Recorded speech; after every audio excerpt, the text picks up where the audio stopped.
Let's go all the way back to 1986, a film called The Nest.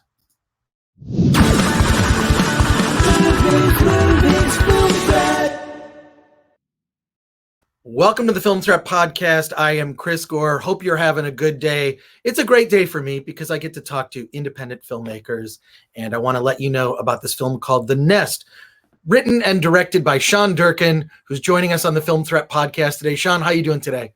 Good, thanks. Thanks for having me. Finally, we got the tech worked out. You're here. You made it. This film, The Nest, starring Jude and Carrie Coon, is set in 1986, but it really feels like the present. I mean, they're a married couple that has relocated from America to England, and I know based on what I read about, I mean, it's your personal experience. It feels so much about today. I guess, if there were cell phones, maybe that would be a giveaway that was present, but it's 1986. Tell me where this whole thing came from. I know it's related to your personal experience. Yeah, and that was a really conscious choice to make a period piece that feels very close to today. I wanted to. I started off by looking at childhood and a move that I made between England and the U.S. in the early '90s, and from there, that was sort of my way into the project. But I very much over time, it became as much an exploration of that as it did of adulthood and professional life and marriage. And I became a parent as I was writing the script. So and I very purposefully made the period intentionally almost unrecognizable, because if you really look at the time and look at photos, street photography and family photos, it's not massively different than today. Actually, there was more outlandish styles and things, and but we chose to stay away from those and felt to go for the more subtle, natural approach in order to make it feel like today, because it is very much about that time, but it's about the celebrated values of that time and how there's a real thread that connects them and that time to today. Yeah. I mean, you really avoided the sort of ridiculous cliches of the 80s, like shoulder pads and garish colors, right? So yeah, that's why that's why it just feels so present day. This when you cast someone like Jude and Carrie Coon, I mean, your job as director is done. Well, first of all, your job to get them really to get them to be in this film and embrace the whole concept. I mean, that's a job unto itself. So how did you put together that amazing cast? And then Jude and Carrie Coon, I mean, they really feel genuine in this marriage where the dysfunction kind of reveals itself. Yeah, they have a real chemistry. I mean, it's amazing. And yeah, you're right. I mean, I just generally believe in casting the right person for the role and trusting them to do it. And so I just felt they each had the individual assets that I wanted for each of their characters. And I just kind of had a sense that there would be a great chemistry there. And we met in advance of the shoot and only got to spend a day together, the three of us. And it was just immediately there. And then it's about, giving them the trust in the platform and support of whatever it is they need to to go to where it goes to. And I also just want to say, I think for getting actors who want to go there, who want to go to the darker places and the ugly places that make us human, it's really credit to them for wanting to go on that journey. I mean, their money or lack thereof is a big part of the film, and the sort of downward spiral that Jude Law's character takes. This deal that he's working on at work that just unravels along with his own psyche and seeing how that affects his family. That is the thing that I think really feels ever present today, with so many people struggling. I feel like that was the thing that I connected to the most. I'm fortunate in, I'm not an essential worker, but I've had so many friends that have suffered. Now I feel like that's the thing that really resonated to me most about the film, and then how they deal with that. Can you talk about that a little bit? Like, I just think that that's so relatable, especially now. Yeah, absolutely. It's very much about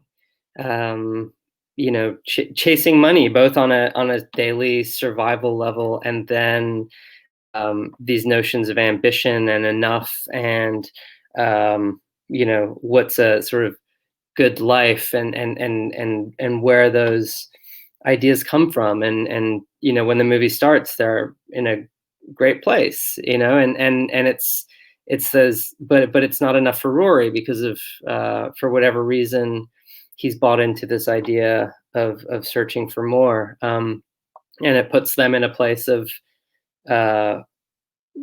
be it an odd one, it's sort of a day-to-day getting by, and doing what they have to do to get by, even though it's sort of his own making. So yeah, and I think deciding to make a movie about this sort of day-to-day struggles with money in this odd way, was certainly a challenge. But I think setting it in the 80s and focusing on that bigger picture of ambition being this sort of central conflict within the family helped get to the core of that dynamic and that struggle. Well, it's interesting. I mean, Instagram didn't exist in the 80s, but I feel like what did exist was appearances, right? Like, Yeah. this couple is all about the appearance of what their marriage is, as opposed to what it really is. And I think that says something about a lot of relationships, especially when you look at, if you just read Instagram, everybody's life is great. We all know that's not true. And I think by all appearances, their life is great, but there's a core reality.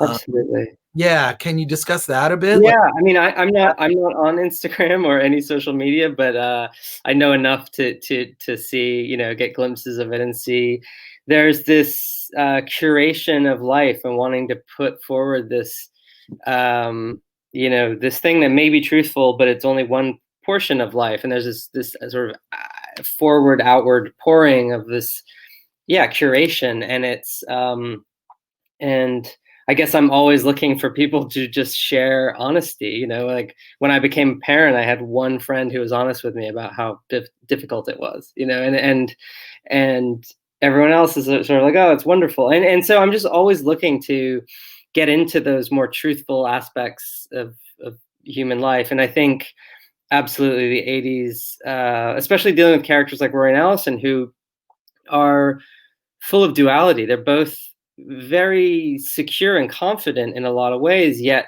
completely don't know who they are, because they come from places where they've told to be one thing, but naturally they're another way, and they're battling within themselves to find that middle ground. And so on one hand, Rory is very much obsessed with what their life looks like from the outside, and Allison, because of where she came from and how she grew up, was told that, to be a wife, you have to stand by your man. And so she goes along with that ride to her own detriment and the detriment of her family. And so, that's absolutely at play, this idea of presenting a life that isn't really true to the life you live. And on a note, horses play a big part of the story. I don't want to ruin anything spoiler wise, but a big part of the story toward the. I don't want to give it away. I'm not going to give it away, but I do want to ask. A lot of actors on their resume will put that they can play tennis, they can fence, they can ride a horse. Can Carrie Coon ride a horse? And did she, or what was involved in that? Well, she can now. She worked really hard. It was a big part of her prep. She had I think she had a little bit of experience as a kid, but not she didn't really know how to ride properly, and so she spent a lot of time training and we had great trainers, and yeah, she was great. She really learned how to do it. Well, the extent of my experience is merry-go-rounds, so that's all I got. That's all I got when it comes to horses. Well, I'm curious. It's disappointing. We've kind of lost the theatrical experience now, and I did watch the film on my 4K TV, which I really enjoyed. But I feel, based on how gorgeous the setting was, that manor that they're in, and I really wish I'd seen this movie in a theater. Yeah. Were you able to see this film in a theater before the pandemic? I mean, it's on video on demand now, so you can get it all platforms. The Nest is available currently, but were you able to see it in a theater with an audience? Because it seems like it would be best enjoyed in that setting. Yeah, we did. We were very lucky to have a Sundance premiere, which, a lot of films this year didn't get a premiere. And so we had the premiere at the Eccles, and it was like 1,200 people. So we did get one screening to share with an audience, and it was very, very special. And yeah, this is absolutely a film made to be seen on the big screen. We even made a traditional 35 millimeter print, which is yet to be shown. I actually was going and checking the final print the day before the lockdown happened in LA. So it was the last thing I did before the pandemic. But I'm hopeful that we'll be able to get to show that at some point down the line, because it's very, very beautiful. And my cinematographer, Mathieu Sardet, it's just a spectacular artist. And so hopefully we'll get to share that on the big screen again. Well, congrats on the Sundance screening. I mean, that was, I guess, really the last major festival that was live in person. Sundance this year is going to be fully virtual. I think the first half of the year, get used to stuff like Zoom call, like we're doing right now. I think we're all used to it by now. Yeah. If you're not used to it by now, you're not keeping up. Sean Durkin, thank you so much for talking to us on the Film Threat podcast about The Nest. Sure. Thanks for having me. Appreciate it.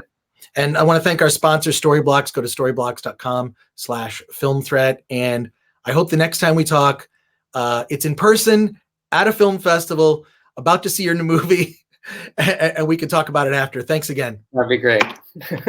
I'll see you there.